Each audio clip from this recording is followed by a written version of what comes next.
સામો પવન આવે છે, ધર્મનો પવન આવે છે, અંધશ્રદ્ધાનો પવન આવે છે, ઘણા બધા પવનો આવે છે, છતાં ઘાયલ કદમે સામા પવને સફર આપણી તો પહાડી છે માર્ગઢ જેવી.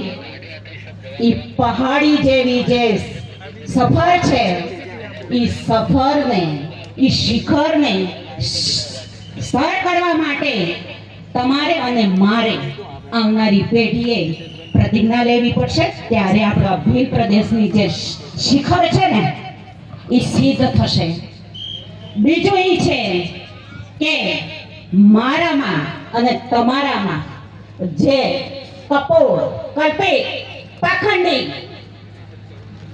જે આપણા મગજમાં જે ભરાઈ ગયેલું છે ને એને તમે ધીરે ધીરે બહાર કાઢજો.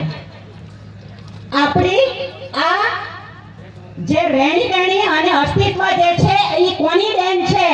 અહીંયા આ બે હાથવાળા જેના લોહી વહી ગયા છે એ લોકોની દેનના લીધે આજે તમે અને હું સરસ મજાના કપડાં પહેરીએ છીએ, બે ટંકનું આપણે ભોજન જમીએ છીએ. પણ આપણે આપણા પૂર્વજોને આપણે નથી યાદ કર્યા. આપણા ઘરમાં જોજો, તમે તમારા ઘરમાં જોજો કોના ફોટા છે તમારા પૂર્વજોના? છે કોઈના ઘરમાં? સવારમાં ઉઠીને નમન કોને કરો છો? આપણા પૂર્વજો જેના લોહી રેડી દીધા છે એને આપણે નથી નમન કરતા. એનો આપણે અહીંયા આપણા ઘરમાં, આપણા ગોખલામાં સ્થાન નથી આપ્યું. આપણે સ્થાન આપ્યું છે બીજા કોકને. તો આપણા ઘરમાં આપણા પૂર્વજોને સ્થાન આપણે આપવાનું છે, નહીં કે બીજા કોઈએ.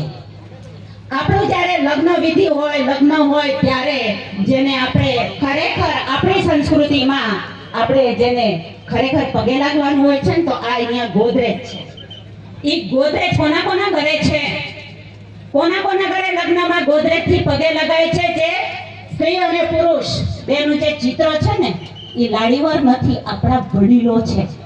વડીલોને પગે લાગવાનું હોય છે ત્યારે આપણે આમ કઈક ઈ ફોટા લગાડી દીધા છે. આપણા વડીલોને આપણે સાઈડમાં કરી દીધા છે. તમારી તાકાત કે આપણા ઘરે આપણા પૂર્વજોને આપણે સ્થાન આપીએ? લગાવશો? તાકાત છે ને? અરે મેં તો બંગડી પહેરેલી છે. મરદો તમે છો તો આપણા પૂર્વજોને સ્થાન આપણે આપવાનું છે, બીજા કોઈ નહીં આપે. બંગડી પહેરેલી જો સ્થાન આપતી હોય તો મરદો તમે તો આપજો. આપણું ઉદ્બોધન છે જય જોહાર. પણ આપણે શું બોલીએ છીએ? નથી બોલવું મારે ત્યારે. હા, ઘરે ઘરે સવારમાં ઉઠીને તમારા સંતાનોને, તમારા પત્નીને, તમારા મા બાપને, તમારા ભાઈઓને નમન કરો તો જોહાર કહેજો.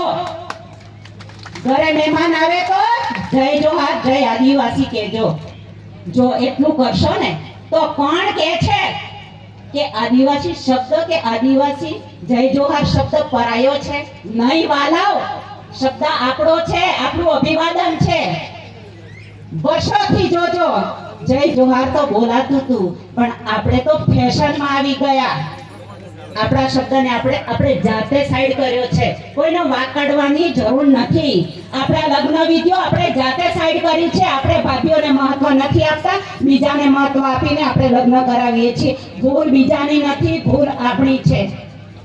એટલે આ વસ્તુ તમારે, મારે, બહેનોએ બધાએ આપણે સજાગ થઈને કામ કરવાનું છે. બીજું એક મારે કહેવું છે કે શિક્ષણ ઉપર તમે તમારા બાળકોનું ધ્યાન આપજો. શા માટે કહું છું વારે વારે? શિક્ષણ થકી આજે હું અહીંયા છું. મારું કર્મભૂમિ અરબ સાગરને કિનારે ભાવનગર જિલ્લાની અંદર છે.